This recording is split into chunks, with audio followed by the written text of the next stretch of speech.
Então, pessoal, nós estamos começando aqui o nosso 8º vídeo, né, do nosso curso sobre o dano da morte e os animais não humanos. E nesse vídeo nós vamos começar a discutir sobre como encontrar critérios para medir a magnitude do dano da morte, isto é, o quão prejudicado um indivíduo é se morre. Antes da gente investigar esses critérios, vamos ver uma visão que defende que não é possível fazer essa comparação, né? Então, vamos começar avaliando, discutindo essa visão aqui, ó, a visão de que não faz sentido comparar quem é mais prejudicado com a morte do que quem. Tá? Essa visão é defendida, por exemplo, pela Paula Cavalieri, tá? Nesse livro aqui, né, A Questão Animal, por que os animais não humanos merecem direitos humanos. Está lá na página 103, para quem quiser ver. Então, qual é o argumento dela? Né? Ela diz que, para cada ser, sua vida é tudo o que ele tem, né? E que, então, não seria comparável a magnitude do dano da morte, não faria sentido, né, segundo ela, dizer que esse indivíduo é mais prejudicado com a morte do que esse, porque ambos perdem tudo. Tudo que eles têm é a sua própria vida. Então, segundo essa visão, né, que é a visão não comparativa da magnitude do dano da morte, nas decisões de priorização de salvamento de vidas, por exemplo, né, a gente deveria tirar uma moedinha e tirar na sorte. Esse seria o critério. Vamos ver agora uma crítica a esse tipo de visão, tá? Uma objeção. Tá? Então, vamos ver agora uma objeção a essa visão que a gente acabou de ver, que era a visão não comparativa. Tá? Essa crítica vocês podem encontrar lá na tese de doutorado do Oscar Horta, é um desafio para a bioética, a questão do especismo. Quem quiser ver a referência, está lá na página 725. Tá? Então, qual é o argumento? Né? Qual é a objeção? É a seguinte: se alguém não tem perspectivas minimamente significativas de poder desfrutar da vida, parece que deixar que outros morram em seu lugar não seria o mais adequado. Então, por exemplo, vamos supor que a gente tenha lá que decidir, a gente não tem condições de salvar a vida dos dois indivíduos, mas nós podemos salvar a de um ou de outro. Segundo aquele critério da visão não comparativa, teremos que atirar uma moedinha para o ar. Mas vamos supor que desses dois indivíduos, um deles já tenha vivido, sei lá, 90 e poucos anos e só tenha mais meia hora de vida pela frente, se ele for salvo. E o outro é uma criança ainda, que viveu, sei lá, 8 anos e tem toda a vida pela frente.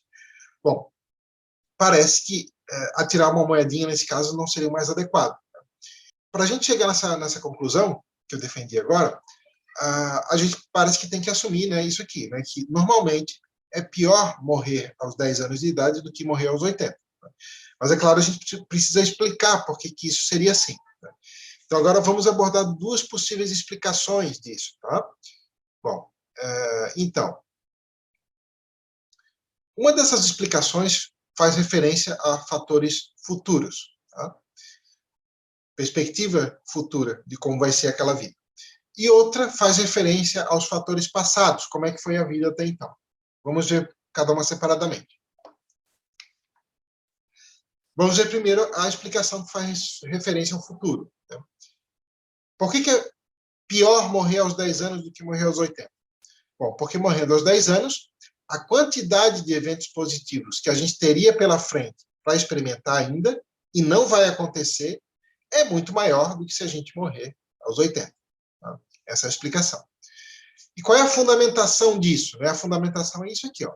Se a morte é um dano porque impede o desfrute do que é positivo, como a gente viu lá nos outros vídeos, então segue-se que quanto mais desfrute é impedido pela frente, né, então maior é o dano da morte. Então, essa é uma maneira de explicar que sim, é possível medir a magnitude do dano da morte e é pior morrer aos 10 anos do que morrer aos 80, porque morrendo aos 10 anos, teria-se muito ainda para desfrutar que não vai chegar a acontecer.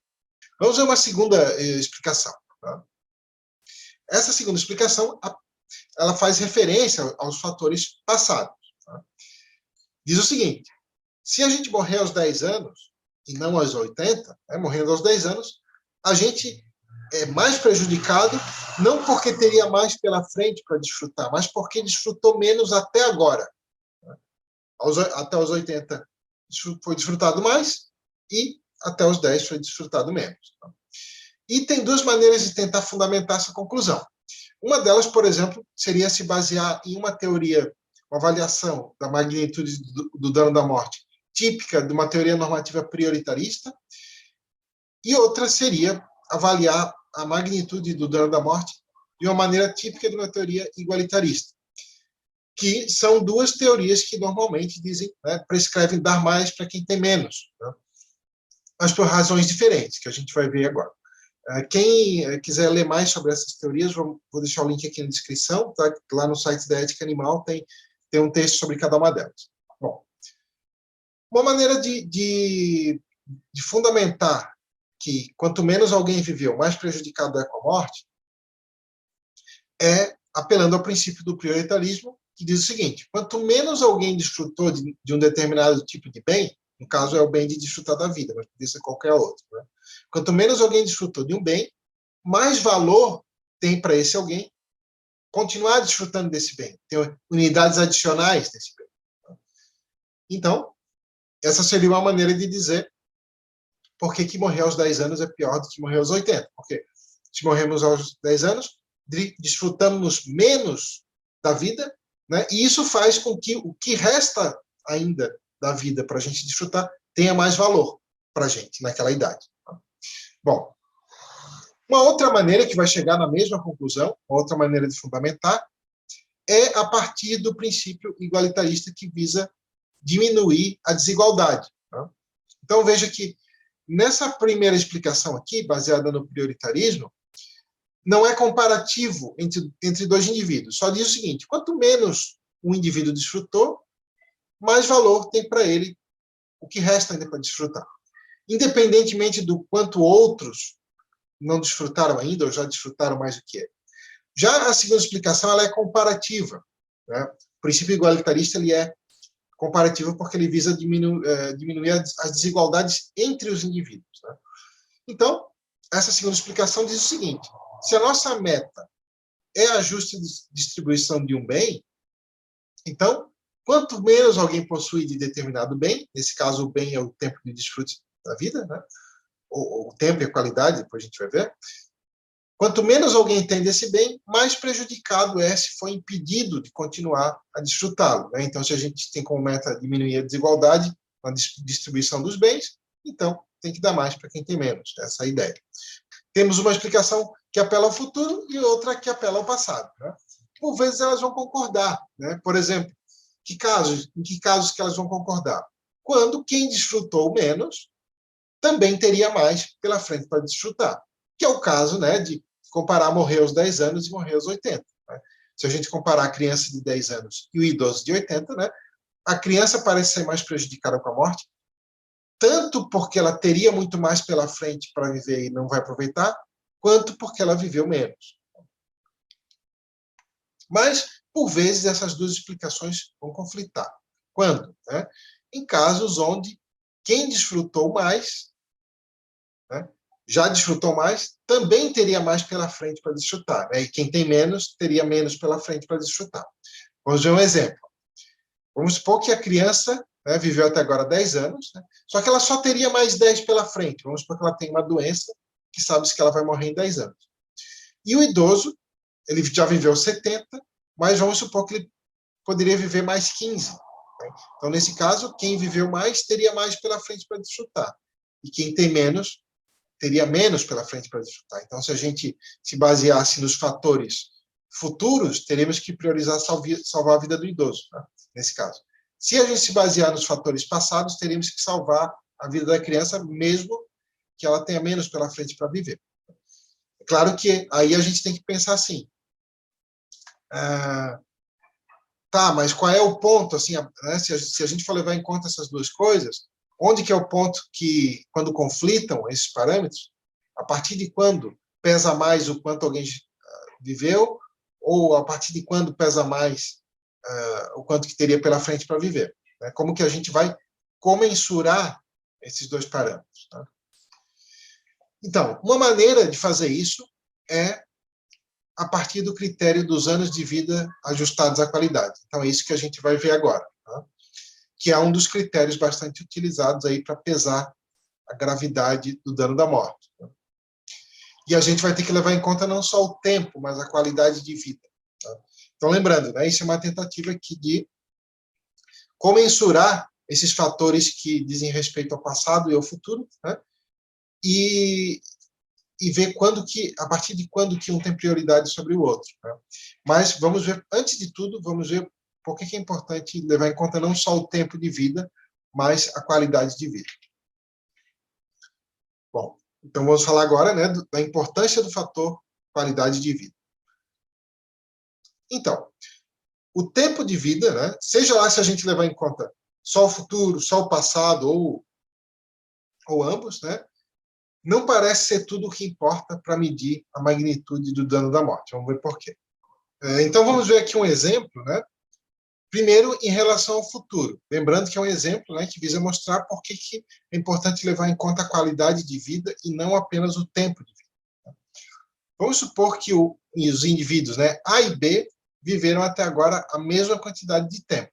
Tá? Então, por que eu estou falando isso, a mesma quantidade de tempo? Para a gente levar em conta só os fatores futuros agora para simplificar e entender melhor. Tá? E vamos supor que o tempo que eles teriam para desfrutar pela frente é diferente. Né? O A teria 20 anos pela frente e o B teria 5. Bom, se a gente levar em conta só o tempo futuro, a gente vai dizer que o A perde mais se morrer do que o B, né? Porque ele perde 20 anos. E se ambos desfrutaram a mesma quantidade de tempo, né? e qualidade de vida até agora a vida deles foi igualmente boa ou igualmente ruim, né? Em termos de qualidade de tempo, então, né, se a gente levar em conta só o tempo, a gente vai dizer que o A perde mais se morrer, né, porque ele perde 20 anos e o B teria só 5. Contudo, vamos imaginar que desses 20 anos do A, 16 seriam passados em tormento extremo. Não necessariamente primeiro 16, depois 4, mas misturando e calculando, né, como é que foi a relação entre sofrimento e desfrute, né? Desses 20 anos aí, só 4 foram de experiências positivas. Em se tratando do tempo de vida realmente com uma qualidade mínima, então o A tem apenas 4 anos pela frente, ainda que ele tenha 20 em termos de tempo. Bom, agora vamos supor então que os 5 anos que restam para o B sejam todos com a qualidade satisfatória. Então, se a gente levar em conta, né, também não só o tempo, mas a qualidade da perspectiva de vida futura, a gente vai dizer que é o B que tem mais desfrute pela frente, né, e não o A. Então, agora, vamos ver o mesmo tipo de exemplo, só que em relação ao passado. Agora são dois outros indivíduos, né, o C e o D, que o que eles teriam pela frente seria igual, né? Seria 30 anos igualmente satisfatórios para o C e o D. Só que os fatores passados deles são diferentes. Né? Então, por exemplo, o C viveu até agora 50 anos e o D viveu 30. Né? Então, se a gente olhar só para o tempo, né, a gente vai dizer que o D é mais prejudicado se morrer agora porque ele viveu menos, né? Viveu 30. Mas, novamente, vamos adicionar o fator qualidade de vida. Né? Vamos supor que esses 30 anos que o D viveu tivessem sido todos minimamente satisfatórios, mas que esses 50 anos que o C viveu até agora, 25 desses 50 anos foram passados em tortura constante. Né? Vamos supor que foi prisioneiro de algum campo de concentração, uma coisa assim. Né? E, então, se a gente levar em conta a qualidade, né, da vida até então, né, é o indivíduo C que desfrutou menos. Ele viveu 50 anos, mas de tempo de desfrute mínimo, né, foi só 25. Então, se a gente levasse em conta os fatores passados, levando em conta não apenas o tempo, mas a qualidade de vida, né, então é o C que desfrutou menos até agora, apesar de ter vivido mais tempo. Então, isso ilustra a importância de se levar em conta, né, não só o tempo que alguém viveu até agora e que teria pela frente para viver, mas a qualidade de vida. E uma maneira, né, de medir isso é a partir da teoria dos AVAX, né, que seria os anos de vida ajustados à qualidade. Né? Se alguém quiser ver como aplicar essa teoria especificamente à questão das vidas dos animais não humanos, tem esse artigo do Oscar Orta, né? Igualitarismo, igualação por baixo, antropocentrismo e valor da vida. Então, qual é o ponto central, né, da teoria dos AVAX? visa medir a magnitude do dano da morte, né, multiplicando o tempo pela qualidade de vida. Né, que é isso que a gente acabou de ver. Né, a importância disso, né, resulta em multiplicar uma coisa pela outra. Né. E, como vimos, podemos aplicar esse cálculo não só aos fatores futuros, mas aos fatores passados também. Tá? Então, aplicando esses parâmetros, né, nos AVACs, a gente vai ter, eles vão ser aplicados no seguinte sentido. Aplicando aos fatores passados, né, que seria o tempo e a qualidade de vida, né, quanto menos tempo alguém viveu, pior é a morte, né, a magnitude da morte. Quanto pior a qualidade de vida já vivida, né, quanto menor essa qualidade de vida, pior é a morte, até agora. Tá? Agora, os fatores futuros já é o contrário. Né? Quanto mais tempo o indivíduo teria pela frente, mais prejudicado com a morte. E quanto melhor a expectativa dele futura, né, mais é prejudicado com a morte. Então, isso tudo aqui, ó, tempo já vivido e qualidade de vida já vivida, vão ser multiplicados, né, e vai dar os AVACs passados. Né? E a expectativa do tempo futuro e a expectativa da qualidade de vida futura vão ser também multiplicados e vão dar os AVACs futuros. Né? Então, resumindo, né, multiplicando-se o tempo pela qualidade de vida, a gente fala, então, que alguém já desfrutou de uma quantia X de AVACs até agora e vai ter uma quantia X de AVACs pela frente para desfrutar. Né? Recapitulando, né, quanto menos AVACs passados, né, quanto menos AVACs alguém desfrutou até agora, mais prejudicado é se morrer. E quanto mais AVACs futuros alguém teria pela frente, né, mais prejudicado é se morrer. Então, AVACs passados e AVACs futuros levam em conta o tempo, né, multiplicado pela qualidade de vida. Então, essa é uma maneira de medir a magnitude do dano da morte. Depois a gente vai ver como, então, comensurar os AVACs futuros e os AVACs passados, porque, como a gente viu, por vezes esses fatores podem conflitar. Né? Então, como que a gente faria esse cálculo? No finalzinho do vídeo de hoje a gente vai ver. Então, eu quero mostrar alguns argumentos aqui da importância de se levar em conta os fatores passados. Tá? Porque é o seguinte, até o momento, né, a maior parte da literatura filosófica sobre o dano da morte, que vocês vão encontrar, ela se concentra muito mais nas perdas futuras. Tá?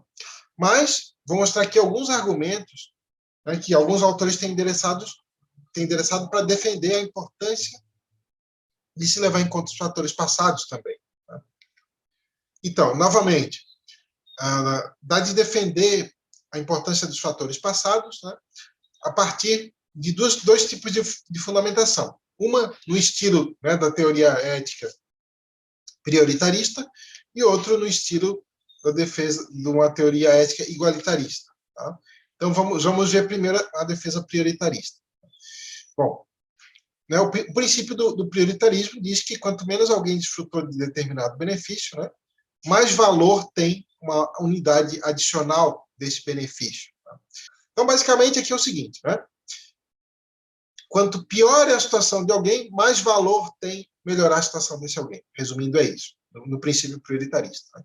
Então, ele vai dizer que quanto menos alguém desfrutou de determinado benefício, né, mais valor tem uma unidade adicional desse benefício para esse alguém. Por exemplo, né, vamos supor que alguém tem um bolo, né, e comeu até agora apenas uma fatia. Né? Então, se alguém retirar o bolo dele agora, né, ele é mais prejudicado do que se ele já tivesse comido aí 10 fatias. Né? Então, ou seja, quanto menos alguém tem, né, mais valor tem unidades adicionais daquele bem. Né? No caso aqui, o bem que a gente está falando é o desfrute de uma vida minimamente significativa. Né? Então, a gente poderia dizer, quanto menos alguém viveu, mais valor tem para esse alguém os momentos que ainda lhe restam para viver. Tá? Então, basicamente é isso, é uma tentativa, né, de explicar a importância de se levar em conta os fatores passados no cálculo dos AVACs. Vamos lá agora para uma defesa igualitarista da mesma ideia. Né? Então, vamos ver um exemplo logo em seguida, né? Mas a ideia é assim, né? Como o igualitarismo se preocupa com a distribuição, né, pode ser dos recursos, mas pode ser do bem-estar, né, depende da variação, mas no caso aqui a gente está falando do desfrute da vida. Tá? Então, vamos imaginar os momentos de desfrute na vida como um bem a ser distribuído, né? E se a justa distribuição importa, né? Então importa dar mais AVAX, né? Mais o que tem mais a ser desfrutado pela frente para quem teve menos até agora. Então é parecido, né, com isso aqui, com a teoria anterior. Só que a teoria anterior fala do indivíduo em relação a ele mesmo. Essa aqui não, essa aqui é comparativa. Ela depende do quanto os outros estão bem ou mal, o quanto os outros já desfrutaram. Por exemplo, vamos dar um novo exemplo com o bolo, né? Vamos imaginar, então, que o indivíduo A, ganhou 20 fatias de bolo e o B ganhou 100. Tá? Imaginamos aí, vamos, né, fazer um paralelo depois, que essas fatias de bolo são os anos de vida. Tá? Vamos supor que o A, até agora, ele comeu 10 fatias. Tá? Porque ele começou a comer depois do indivíduo B. Né? Então, traduzindo, ele nasceu depois, né, em termos da vida. E o B já comeu 80, porque ele começou a comer o bolo antes, ou seja, ele nasceu antes. Tá? Então, agora vamos imaginar que a gente tem que escolher retirar o bolo ou de um ou de outro. Tá? Então, nesse caso, diria o igualitarismo, né, parece justo escolher retirar o de B, porque ele já comeu muito mais. Tá? Mesmo que ele tenha mais fatias pela frente para comer, porque ele ainda tem 20. Né? O A, como ele vai ter no total menos, né, ele só tem mais 10. Tá? Então, o igualitarismo vai dizer, né, o indivíduo A, por outro lado, ele só consumiu 10 fatias e, portanto, ele é mais prejudicado se tiver o restante de suas fatias retiradas, né, pois ele desfrutou menos, mesmo que tudo que lhe reste seja apenas 10 fatias. Tá? Mais ou menos por aí. Então, esse exemplo, né, com base nesse exemplo, é possível criticar as teorias que só levam em conta os AVAX futuros, né, pois, né, essas teorias poderiam prescrever dar mais a quem já tem muito mais. Tá? Por vezes, né, como a gente viu, esses fatores dos AVAX passados e os AVAX futuros podem apontar na mesma direção. Né? Por exemplo, quando alguém que viveu menos teria mais pela frente para desfrutar. Né? Mas, por vezes, eles vão conflitar, porque, às vezes, quem já viveu mais também teria mais pela frente para desfrutar. E quem viveu menos também teria menos. E aí, como é que pesa isso? Né? A partir de quando, né, que importa mais priorizar quem teve menos? A partir de quando, né, importa mais priorizar quem teria mais pela frente? Como é que se estabelece isso? Bom, algumas possibilidades de medição de AVAX. Né? Então, tem algumas formas de medir, relacionar os AVAX passados e futuros, né, que levam em conta dois critérios, né, AVAX passados e futuros. Mas algumas outras levam 3, né, tem os AVAX totais também. Né? Então, algumas formas de medir. Depois eu vou explicar qual é a diferença central entre elas. Tá? Então, primeiro, né, os AVAX totais esperáveis em uma vida, dividido pelos AVAX passados, o que foi desfrutado até ali.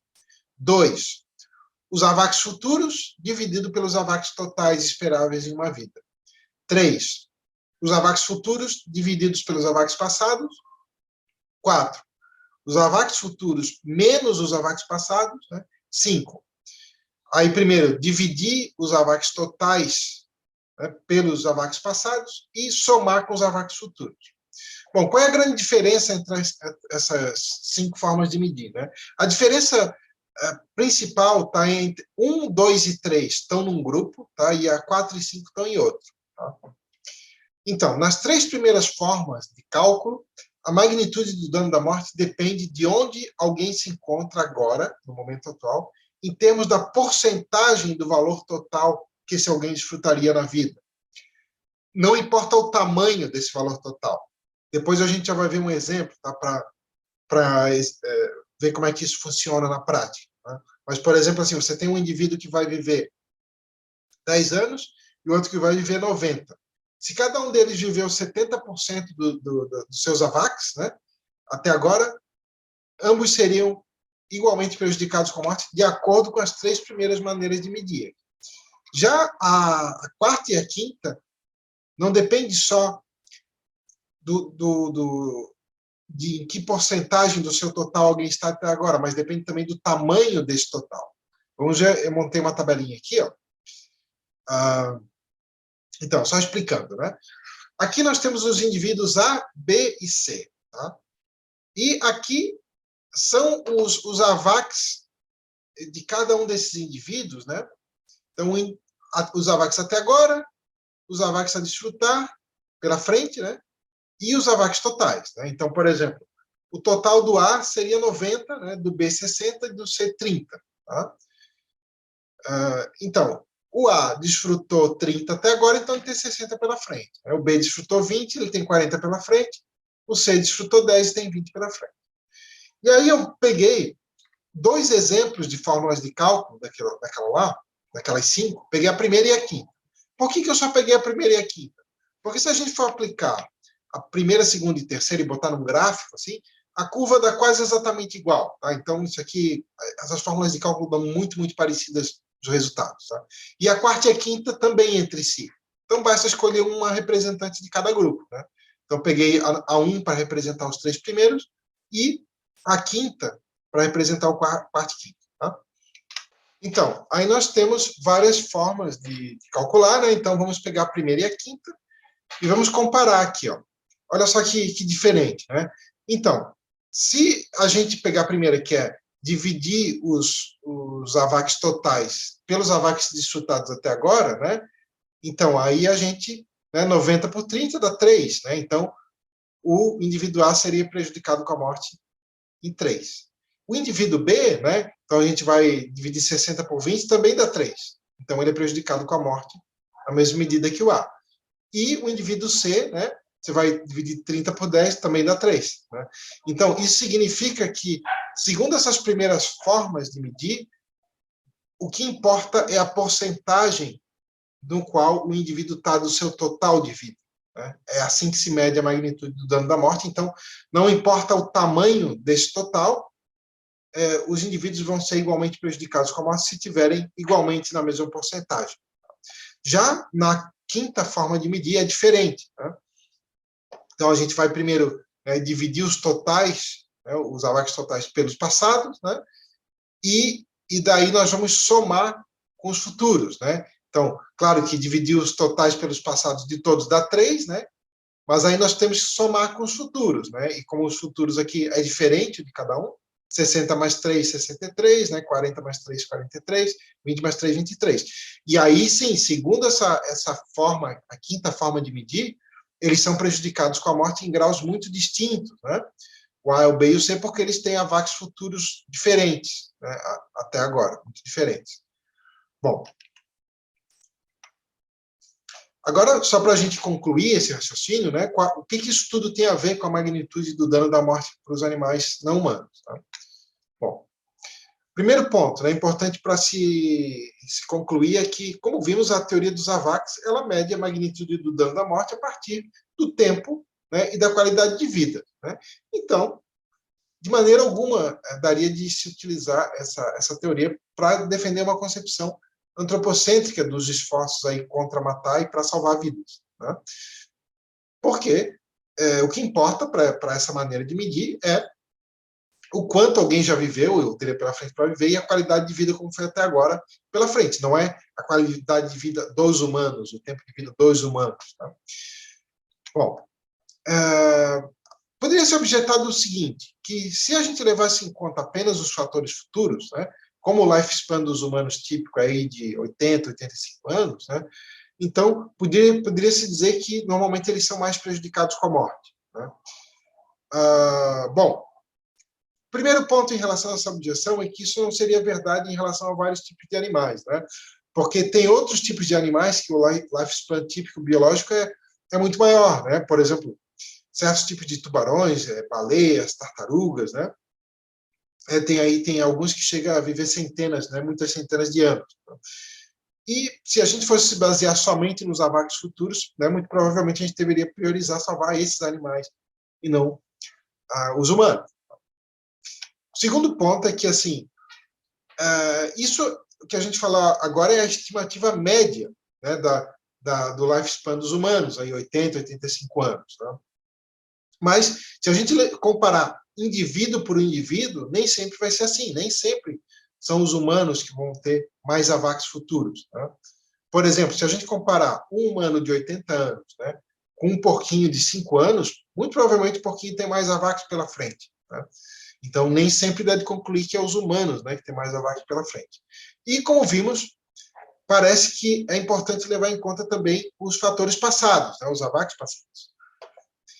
Então, se levando em conta os AVAX passados, é que podemos ver que os animais não humanos são tipicamente, rotineiramente, né, o caso mais comum de todos, né, eles são prejudicados com a morte em altíssimo grau. Por quê? Porque as mortes deles são extremamente prematuras. Né? Eles vivem vidas muito, muito curtas e que, além disso, têm uma qualidade de vida baixíssima, porque a grande maioria dos animais, né, seja os que nascem na exploração, seja os que nascem na natureza, como está explicado em outro vídeo aqui, a vida deles normalmente contém sofrimento do início até o fim e é uma morte prematura. Então, eles são prejudicados com a morte em altíssimo grau porque os AVAX passados deles são baixíssimos. Né? É sofrimento, né, e pouco tempo. Tá? E, além disso, a gente viu lá, num vídeo anterior já, que temos maneiras de medir o quão desafortunado foi alguém por ter vivido a vida que viveu. Né? E o caso dos animais não humanos são casos onde eles são muito, muito desafortunados, né, por ter vivido pouco tempo, né, e com uma qualidade de vida muitíssimo ruim. Bom, então qual é a conclusão geral? É que os animais não humanos são geralmente prejudicados com a morte em alto grau, porque as suas mortes são extremamente prematuras. Né? E isso é por conta, né, de dois fatores. Tanto pelo pouco que eles chegam a desfrutar de positivo, que muitas vezes é zero, né? Nasce só para sofrer e morrer logo depois. Né? Por exemplo, é o caso a maioria das pessoas não sabe, mas é o caso da gigantesca maioria dos animais que nascem na natureza, por conta da estratégia reprodutiva que consiste em maximizar a quantidade de filhotes, né? Então, de posta de ovos lá que nascem, às vezes, vários milhões, né, de filhotes, né, sobrevive um, por exemplo, todo o restante nasce e já morre depois. E é o caso dos animais na grande, né, gigantesca maioria da exploração animal. Né? Mas não é só pelo pouco que eles chegam a desfrutar de positivo que eles são altamente prejudicados com a morte. É porque eles poderiam ter muito pela frente para desfrutar, dado o lifespan biológico típico deles, e isso não acontece. Então, eles são prejudicados tanto pelo pouco que desfrutam, né, e pelo muito do sofrimento que tem até ali também, né, e pelo muito que poderiam ter desfrutado qualidade de vida positiva, e isso não chega a acontecer. Bom, e aí, no próximo vídeo, nós vamos discutir um tipo de visão que defende que o grau de capacidades cognitivas é importante para medir a magnitude do dano da morte. Então, vamos ver algumas razões favoráveis a essa visão e alguns argumentos contrários. Tá? Muito obrigado, um abraço.